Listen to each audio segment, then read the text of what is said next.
ओम नमो भगवते वासुदेवाय। प्यारे भक्तों, इस वीडियो में जानेंगे कि वैशाख पूर्णिमा साल 2025 में कब है और अंत में सुनेंगे कथा। प्यारे भक्तों, वैशाख पूर्णिमा 12 मई 2025 को मनाई जाएगी। यह तिथि वैशाख महीने के शुक्ला पक्ष की पूर्णिमा तिथि है। वैशाख पूर्णिमा की शुरुआत 11 मई को शाम 6:55 होगी और इसका समापन 12 मई को शाम 7:22 होगा। इसलिए उदया तिथि के अनुसार 12 मई को वैशाख पूर्णिमा मनाई जाएगी। इस दिन भगवान विष्णु की पूजा की जाती है और पवित्र नदियों में स्नान किया जाता है। प्यारे भक्तों, जो लोग गंगा नदी स्नान के लिए नहीं जा सकते हैं, वे घर पर ही नहाने के पानी में गंगा जल मिलाएं। कुछ लोग इस दिन गंगा नदी में पवित्र स्नान के लिए हरिद्वार, ऋषिकेश और अन्य प्रमुख स्थानों पर भी जाते हैं। ऐसा कहा जाता है कि गंगा जल शरीर, मन और आत्मा को शुद्ध करता है। इस दिन लोग भगवान चंद्र को अर्घ्य देते हैं और उनके वैदिक मंत्रों का जाप करते हैं। यह खास दिन दान पुण्य के लिए भी फलदायी माना जाता है। पूर्णिमा के दिन ब्राह्मणों को भोजन और वस्त्र का दान करना चाहिए। इस दिन भक्त सत्यनारायण भगवान के व्रत रखते हैं और उनकी पूजा करते हैं। पूर्णिमा को बेहद खास माना जाता है क्योंकि चंद्रमा की रोशनी सीधे पृथ्वी पर आती है, जिससे घर में समृद्धि और खुशी का वास होता है। इस दिन जरूरतमंदों को भोजन खिलाना चाहिए और वस्त्रों का दान करना चाहिए। प्यारे भक्तों, वैशाख पूर्णिमा पर जो भी भक्त श्रद्धा और भक्ति के साथ श्री सत्यनारायण भगवान की व्रत और पूजन कर भगवान की इस पावन कथा को सुनते हैं, भक्त के सभी पाप कट जाते हैं। परिवार में सुख, शांति और प्रेम, समृद्धि आती है। मन की चिंता, भय और दुख शांत होते हैं। यदि कोई इच्छा हो और वह बिना मांगे भी भगवान पूर्ण कर सकते हैं। कथा के समय प्रसाद, श्रीखंड, हलवा, पंचामृत का वितरण भी पुण्य देता है। आपको बता दूं कि वैशाख पूर्णिमा के दिन ही भगवान बुद्ध का भी जन्म माना गया है। गंगा अवतरण भी इसी दिन हुआ था। तो आइए अब रसपान करेंगे श्री सत्यनारायण भगवान जी की दिव्य कथा को बड़े ही श्रद्धा, प्रसन्न मन से पूरा अंत तक अवश्य सुनेगा। भगवान सत्यनारायण आप सभी भक्तों की हर मनोकामना को पूर्ण करें। प्रेम से बोलिए जय श्री सत्यनारायण भगवान की जय। एक समय की बात है, नैमिषारण्य तीर्थ में सौनकादि 88,000 ऋषियों ने श्री सूत जी से पूछा, हे प्रभु, इस कलयुग में वेद विद्या रहित मनुष्य को प्रभु भक्ति किस प्रकार मिल सकती है तथा उनका उद्धार कैसे होगा?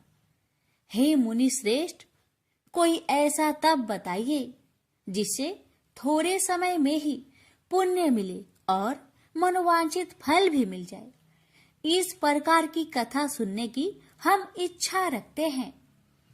सर्व शास्त्रों के ज्ञाता सूत जी बोले, हे वैष्णवों, मैं पूज्य आप सभी ने प्राणियों के हित की बात पूछी है, इसलिए मैं एक श्रेष्ठ व्रत को आप लोगों को बतलाऊंगा, जिसे नारद जी ने लक्ष्मी नारायण जी से पूछा था और लक्ष्मीपति ने मुनि श्रेष्ठ नारद जी से कहा था।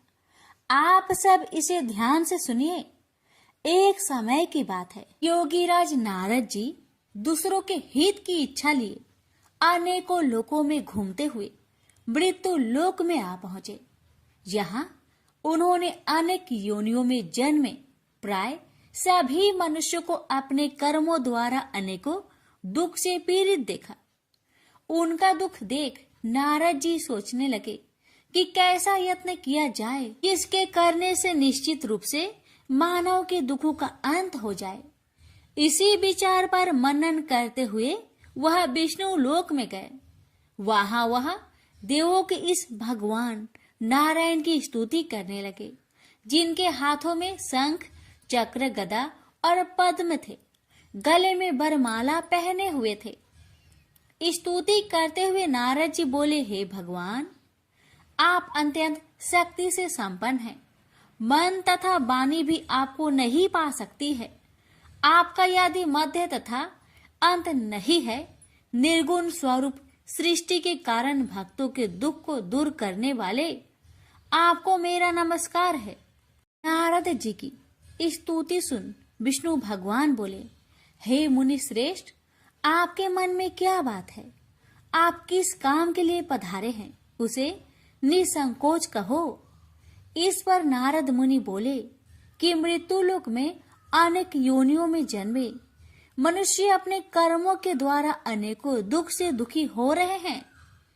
हे नाथ, आप मुझ पर दया रखते हैं तो बताइए कि वो मनुष्य थोड़े प्रयास से ही अपने दुखों से कैसे छुटकारा पा सकते हैं। श्री हरि बोले, हे नारद, मनुष्य की भलाई के लिए तुमने बहुत ही अच्छी बात पूछी है, जिसके करने से मनुष्य मोह से छूट जाता है। वह बात मैं कहता हूँ, उसे सुनो। स्वर्ग लोक व मृत्यु लोक दोनों में एक दुर्लभ उत्तम व्रत है जो पुण्य देने वाला है। आज प्रेम वश होकर मैं उसे तुमसे कहता हूँ। श्री सत्यनारायण भगवान का यह व्रत अच्छी तरह विधान पूर्वक करके मनुष्य तुरंत ही यहाँ सुख भोग कर मरने पर मोक्ष पाता है। श्री हरि के वचन सुन नारद जी बोले कि उस व्रत का फल क्या है और उसका विधान क्या है। यह व्रत किसने किया था, इस व्रत को किस दिन करना चाहिए, सभी कुछ विस्तार से बताए। नारद की बात सुनकर श्री हरि बोले, दुख व शोक को दूर करने वाला यह व्रत सभी स्थानों पर विजय दिलाने वाला है। मानव को भक्ति व श्रद्धा के साथ शाम को श्री सत्यनारायण की पूजा धर्म में परायण होकर ब्राह्मणों व बंधुओं के साथ करनी चाहिए। भक्ति भाव से ही नैवेद्य केले का फल, घी, दूध और गेहूं का आटा सवाया ले। गेहूं के स्थान पर साठी का आटा, शक्कर तथा गुड़ लेकर वह सभी भक्षण योग्य पदार्थों को मिलाकर भगवान का भोग लगाए। ब्राह्मणों सहित बंधु बांधवों को भी भोजन कराए। उसके बाद स्वयं भोजन करे और भजन कीर्तन के साथ भगवान की भक्ति में लीन हो जाए। इस तरह से सत्यनारायण भगवान का यह व्रत करने पर मनुष्य की सारी इच्छाएं निश्चित रूप से ही पूरी होती है। इस कली काल अर्थात कलयुग में मृत्यु लोक में मोक्ष का यही एक सरल उपाय है। इति श्री सत्यनारायण व्रत कथा प्रथम अध्याय संपूर्ण। श्रीमन नारायणे नारायणे नारायण, भज मन नारायणे नारायणे नारायण। श्री सत्यनारायण भगवान की जय। सूत जी बोले, हे ऋषियों, जिसने पहले समय में इस व्रत को किया था उसका इतिहास कहता हूँ, ध्यान से सुनो। सुंदर काशीपुरी नगरी में एक अत्यंत निर्धन ब्राह्मण रहता था। भूख प्यास से परेशान वह धरती पर घूमता रहता था। ब्राह्मणों से प्रेम करने वाले भगवान ने एक दिन ब्राह्मण का भेष धारण कर उसके पास जाकर पूछा, हे ब्रीप, नित्य दुखी होकर तुम पृथ्वी पर क्यों घूमते हो? दीन ब्राह्मण बोला, मैं निर्धन ब्राह्मण हूँ, भिक्षा के लिए धरती पर घूमता हूँ। हे भगवान, यदि आप इसका कोई उपाय जानते हो तो बताइए। वृद्ध ब्राह्मण कहता है कि सत्यनारायण भगवान मनोवांछित फल देने वाले हैं, इसलिए तुम उनका पूजन करो। इसे करने से मनुष्य सभी दुखों से मुक्त हो जाता है। वृद्ध ब्राह्मण बनकर आए सत्यनारायण भगवान उस निर्धन ब्राह्मण को व्रत का सारा विधान बताकर अंतर्ध्यान हो गए। मन ही मन सोचने लगा कि जिस व्रत को वृद्ध ब्राह्मण करने को कह गया है, मैं उसे जरूर करूंगा। यह निश्चय करने के बाद उसे रात में नींद नहीं आई। वह सवेरे उठकर सत्यनारायण भगवान के व्रत का निश्चय कर भिक्षा के लिए चला गया। उस दिन निर्धन ब्राह्मण को भिक्षा में बहुत धन मिला, जिससे उसने बंधु बांधवों के साथ मिलकर श्री सत्यनारायण भगवान का व्रत संपन्न किया। भगवान सत्यनारायण का व्रत संपन्न करने के बाद वह निर्धन ब्राह्मण सभी दुखों से छूट गया और अनेक प्रकार की संपत्तियों से युक्त हो गया। उसी समय से यह ब्राह्मण हर माह इस व्रत को करने लगा। इस तरह से सत्यनारायण भगवान के व्रत को जो भी मनुष्य करेगा वह सभी प्रकार के पापों से छूटकर मोक्ष को प्राप्त होगा। जो मनुष्य इस व्रत को करेगा वह भी सभी दुखों से मुक्त हो जाएगा। सूत जी बोले कि इस तरह से नारद जी से नारायण जी का कहा हुआ श्री सत्यनारायण व्रत को मैंने तुमसे कहा, हे वृपो, मैं अब और क्या कहूँ। ऋषि बोले, हे मुनिवर, संसार में उस व्रीप से सुनकर और किस किस ने इस व्रत को किया, हम सब इस बात को सुनना चाहते हैं। इसके लिए हमारे मन में श्रद्धा का भाव है। सूत जी बोले, हे मुनियों, जिसने इस व्रत को किया है वह सब सुनो। एक समय वही व्रीप धन व ऐश्वर्य के अनुसार अपने बंधु बांधवों के साथ इस व्रत को करने को तैयार हुआ। उसी समय एक लकड़ी बेचने वाला बूढ़ा आदमी आया और लकड़ियां बाहर रखकर अंदर ब्राह्मण के घर में गया। प्यास से दुखी वह लकड़हारा उनको व्रत करते देख व्रीप को नमस्कार कर पूछने लगा कि आप यह क्या कर रहे हैं तथा इसे करने से क्या फल मिलेगा, कृपया मुझे भी बताइए। ब्राह्मण ने कहा कि सब मनोकामनाओं को पूरा करने वाला यह सत्यनारायण भगवान का व्रत है। इनकी कृपा से ही मेरे घर में धन्य धान्य आदि की वृद्धि हुई है। व्रीप से सत्यनारायण व्रत के कथा के बारे में जानकर लकड़हारा बहुत प्रसन्न हुआ। चरणामृत लेकर वह प्रसाद खाने के बाद वह अपने घर गया। लकड़हारे ने अपने मन में संकल्प किया कि आज लकड़ी बेचने से जो धन मिलेगा उसी से श्री सत्यनारायण भगवान का उत्तम व्रत करूंगा। मन में इस विचार को ले बूढ़ा आदमी सिर पर लकड़ियां रख उस नगर में बेचने गया जहां धनी लोग ज्यादा रहते थे। उस नगर में उसे अपनी लकड़ियों का दाम पहले से 4 गुना अधिक मिलता है। बूढ़ा प्रसन्नता के साथ दाम लेकर केले, शक्कर, घी, दूध, दही और गेहूं का आटा ले और सत्यनारायण भगवान की व्रत की अन्य सामग्रियां लेकर अपने घर गया।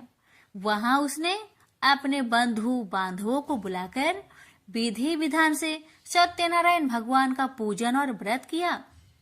इस व्रत के प्रभाव से वह बूढ़ा लकड़हारा धन पुत्र आदि से युक्त होकर संसार के समस्त सुख भोग अंत काल में बैकुंठ धाम को चला गया। इति श्री सत्यनारायण व्रत कथा 2 अध्याय संपूर्ण।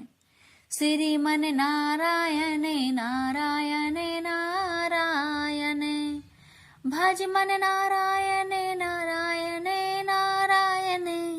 श्री सत्यनारायण भगवान की जय। सूत जी बोले, हे श्रेष्ठ मुनियों, अब आगे की कथा कहता हूँ। पहले समय में उल्कामुख नाम का एक बुद्धिमान राजा था। वह सत्य वक्ता और जितेंद्रिय था।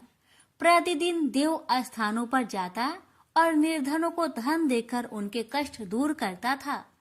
उसकी पत्नी कमल के समान मुख वाली तथा सती साध्वी थी। भद्रशिला नदी के तट पर उन दोनों ने श्री सत्यनारायण भगवान का व्रत किया। उसी समय साधु नाम का एक वैश्य आया। उसके पास व्यापार करने के लिए बहुत सा धन भी था। राजा को व्रत करते देखकर वह विनय के साथ पूछने लगा, हे राजन, भक्ति भाव से पूर्ण होकर आप यह क्या कर रहे हैं? मैं सुनने की इच्छा रखता हूँ, तो आप मुझे बताए। राजा बोले, हे साधु, अपने बंधु बांधवों के साथ पुत्र आदि की प्राप्ति के लिए एक महाशक्तिमान श्री सत्यनारायण भगवान का व्रत व पूजन कर रहा हूँ। राजा के वचन सुन साधु आदर से बोला, हे राजन, मुझे इस व्रत का सारा विधान कहिए। आपके कथा अनुसार मैं भी इस व्रत को करूंगा। मेरी भी संतान नहीं है और इस व्रत को करने से निश्चित रूप से मुझे संतान की प्राप्ति होगी। राजा से व्रत का सारा विधान सुनकर व्यापार से निवृत्त हो वह अपने घर गया। साधु वैश्या ने अपनी पत्नी को संतान देने वाले इस व्रत का वर्णन कह सुनाया और कहा कि जब मेरी संतान होगी तब मैं इस व्रत को करूंगा। साधु ने इस तरह के वचन अपनी पत्नी लीलावती से कहे। एक दिन लीलावती पति के साथ आनंदित हो सांसारिक धर्म में प्रवृत्त होकर सत्यनारायण भगवान की कृपा से गर्भवती हो गई। 10वें महीने में उसके गर्भ से एक सुंदर कन्या ने जन्म लिया। दिनों दिन वह ऐसे बढ़ने लगी जैसे कि शुक्ला पक्ष का चंद्रमा बढ़ता है। माता पिता ने अपनी कन्या का नाम कलावती रखा। एक दिन लीलावती ने मीठे शब्दों में अपने पति को याद दिलाया कि आपने सत्यनारायण भगवान के जिस व्रत को करने का संकल्प किया था उसे करने का समय आ गया है, आप इस व्रत को करिए। साधु बोला कि हे प्रिय, इस व्रत को मैं उसके विवाह पर करूंगा। इस प्रकार अपनी पत्नी को अवशासन देकर वह नगर को चला गया। कलावती पिता के घर में रह वृद्धि को प्राप्त हो गई। साधु ने एक बार नगर में अपनी कन्या को सखियों के साथ देखा तो तुरंत ही दूत को बुलवाया और कहा कि मेरी कन्या की योग वर देखकर आओ। साधु की बात सुनकर दूत कंचन नगर में पहुंचा और वहां देखभाल कर लड़की के सुयोग बनिक पुत्र को ले आया। सुयोग लड़के को देख साधु ने बंधु बांधवों को बुलाकर अपनी पुत्री का विवाह कर दिया। लेकिन दुर्भाग्य की बात ये कि साधु ने अभी भी श्री सत्यनारायण भगवान का व्रत नहीं किया। इस पर श्री भगवान क्रोधित हो गए और श्राप दिया कि साधु को अत्यधिक दुख मिले। अपने कार्य में कुशल साधु बनिया जमाई को लेकर समुद्र के पास स्थित होकर रत्नासारपुर नगर में गया। वहां जाकर दामाद ससुर दोनों मिलकर चंद्रकेतु राजा के नगर में व्यापार करने लगे। एक दिन भगवान सत्यनारायण की माया से एक चोर राजा का धन चुराकर भाग रहा था। उसने राजा के सिपाहियों को अपना पीछा करते देख चुराया हुआ धन वहां रख दिया जहां साधु अपने जामाई के साथ ठहरा हुआ था। राजा के सिपाहियों ने साधु वैश्या के पास राजा का धन पड़ा देखा तो वह ससुर जामाई दोनों को बांधकर प्रसन्नता से राजा के पास ले गए और कहा कि उन दोनों चोरों को हम पकड़ लाए हैं, आप आगे की कार्रवाई की आज्ञा दे। राजा की आज्ञा से उन दोनों को कठिन कारावास में डाल दिया गया और उनका सारा धन भी उनसे छीन लिया गया। श्री सत्यनारायण भगवान के श्राप से साधु की पत्नी भी बहुत दुखी हुई। घर में जो धन रखा था उसे चोर चुरा ले गए। शारीरिक तथा मानसिक पीड़ा व भूख प्यास से अति दुखी हो अन्न की चिंता में कालावती के ब्राह्मण के घर गई। वहां उसने श्री सत्यनारायण भगवान का व्रत होते देखा। फिर कथा भी सुनी। वह प्रसाद ग्रहण कर वह रात को घर वापस आई। माता ने कलावती से पूछा कि हे पुत्री, अब तक तुम कहाँ थी, तेरे मन में क्या है? कलावती ने अपने माता से कहा, हे माता, मैंने एक ब्राह्मण के घर में श्री सत्यनारायण भगवान का व्रत देखा है। कन्या के वचन सुन लीलावती भगवान की पूजन की तैयारी करने लगी। लीलावती ने परिवार व बंधुओं सहित सत्यनारायण भगवान का पूजन किया और उनसे वर मांगा कि मेरे पति तथा जमाई शीघ्र घर आ जाए। साथ ही यह भी प्रार्थना की कि हम सबका अपराध क्षमा करे। श्री सत्यनारायण भगवान इस व्रत से संतुष्ट हो गए और राजा चंद्रकेतु को सपने में दर्शन दे कहा कि हे राजन, तुम उन दोनों वेश्या को छोड़ दो और तुमने उनका जो धन लिया है उसे वापस कर दो। अगर ऐसा नहीं किया तो मैं तुम्हारा धन, राज्य व संतान सभी को नष्ट कर दूंगा। राजा को यह सब कहकर वह अंतर्ध्यान हो गए। अतः काल सभा में राजा ने अपना सपना सुनाया। फिर बोले कि बानिक पुत्र को कैद से मुक्त कर सभा में लाओ। दोनों ने आते ही राजा को प्रणाम किया। राजा मीठी बानी से बोला, हे महानुभावो, भाग्यवश ऐसा कठिन दुख तुम्हें प्राप्त हुआ है, लेकिन अब तुम्हें कोई भय नहीं है। ऐसा कह राजा ने उन दोनों को नए वस्त्र भूषण भी पहनाए और जितना धन उनका लिया था उससे 2 गुना धन वापस कर दिया। दोनों वैश्य अपने घर को चल दिए। श्री सत्यनारायण व्रत कथा का 3रा अध्याय संपूर्ण। श्रीमन नारायण नारायण नारायण, भज मन नारायण नारायण नारायण। श्री सत्यनारायण भगवान की जय। सूत जी बोले, वैश्य ने मंगलाचार कर अपनी यात्रा आरंभ की और अपने नगर की ओर चल दिया। उसके थोड़ी दूर जाने पर एक दंड वेशधारी श्री सत्यनारायण ने उनसे पूछा, हे साधु, तेरी नाव में क्या है? अभिमानी बानिक हंसता हुआ बोला, हे दंडी, आप क्यों पूछते हो? क्या धन लेने की इच्छा है? मेरी नाव में तो बेल व पत्ते भरे हुए हैं। वैश्य के कठोर वचन सुन भगवान बोले, तुम्हारा वचन सत्य हो। दंडी ऐसे वचन कहे वहां से दूर चले गए। कुछ दूर जाकर समुद्र के किनारे बैठ गए। दंडी के जाने के बाद साधु वैश्य ने नित्य क्रिया के पश्चात नाव को ऊंची उठते देखकर अचंभा माना और नाव में बेल पत्ते आदि देख वह मूर्छित हो जमीन पर गिर पड़ा। मूर्छा खोलने पर वह अत्यंत शोक में डूब गया। तब उसका दामाद बोला कि आप शोक ना मनाए, यह दंडी का श्राप है, इसलिए हमें उनकी शरण में जाना चाहिए, तभी हमारी मनोकामना पूरी होगी। दामाद की बात सुनकर वह दंडी के पास पहुंचा और अत्यंत भक्ति भाव नमस्कार करके बोला, मैंने आपसे जो असत्य वचन कहे थे उनके लिए मुझे क्षमा दे। ऐसा कहकर महान शोकातुर हो रोने लगा। दंडी भगवान बोले, हे बानिक पुत्र, मेरी आज्ञा से बार बार तुम्हें दुख प्राप्त हुआ है, तू मेरी पूजा से विमुख हुआ। साधु बोला, हे भगवान, आपकी माया से ब्रह्मा आदि देवता भी आपके रूप को नहीं जानते, तब मैं अज्ञानी कैसे जान सकता हूँ? आप प्रसन्न होइए, अब मैं सामर्थ्य के अनुसार आपकी पूजा करूंगा। मेरी रक्षा करो और पहले के समान नौका में धन भर दो।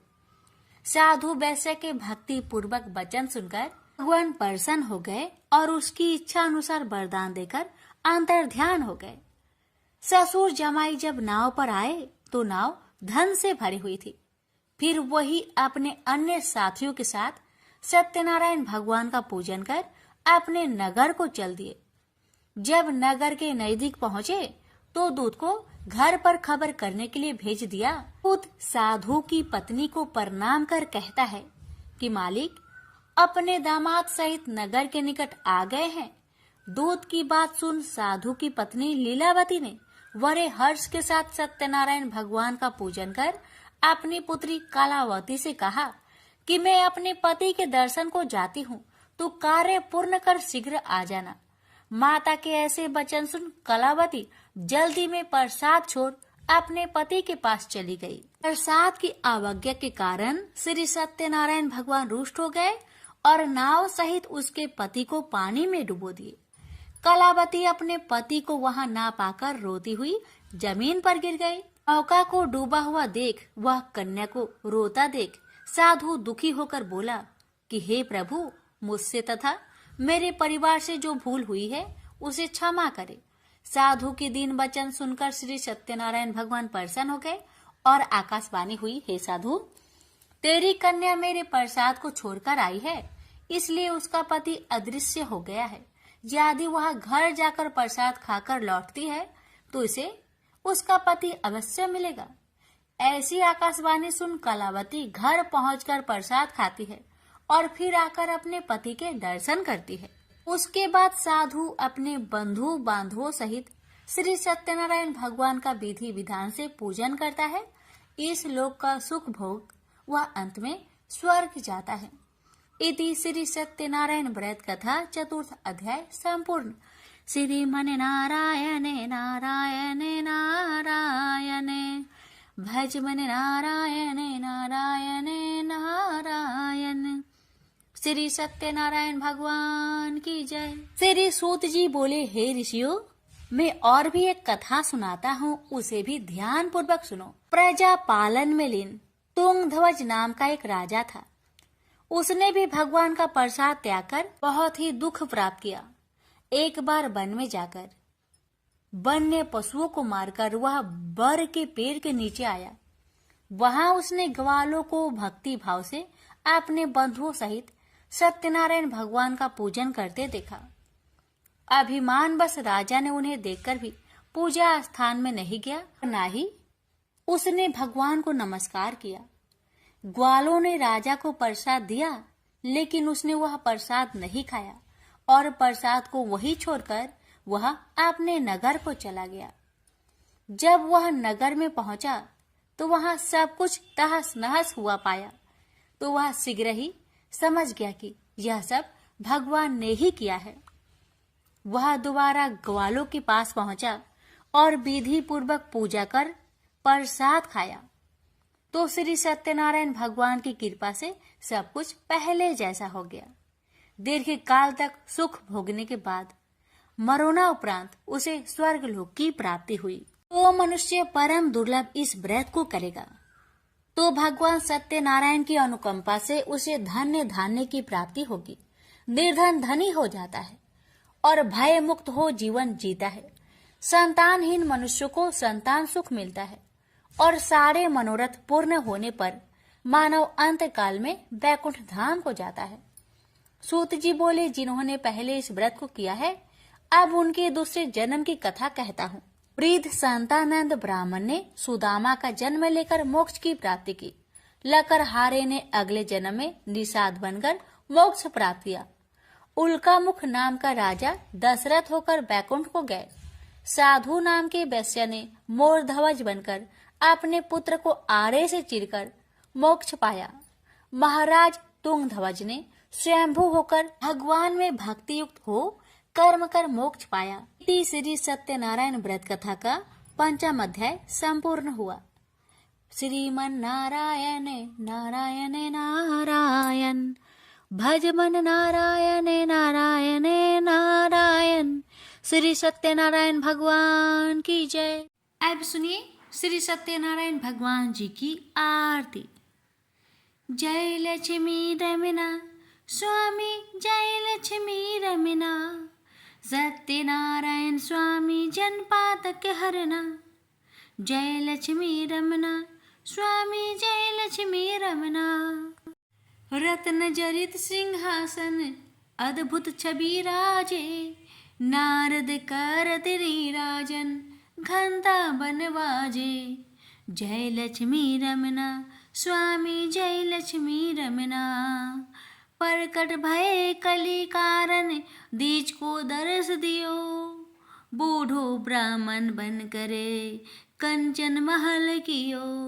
जय लक्ष्मी रमना स्वामी, जय लक्ष्मी रमना।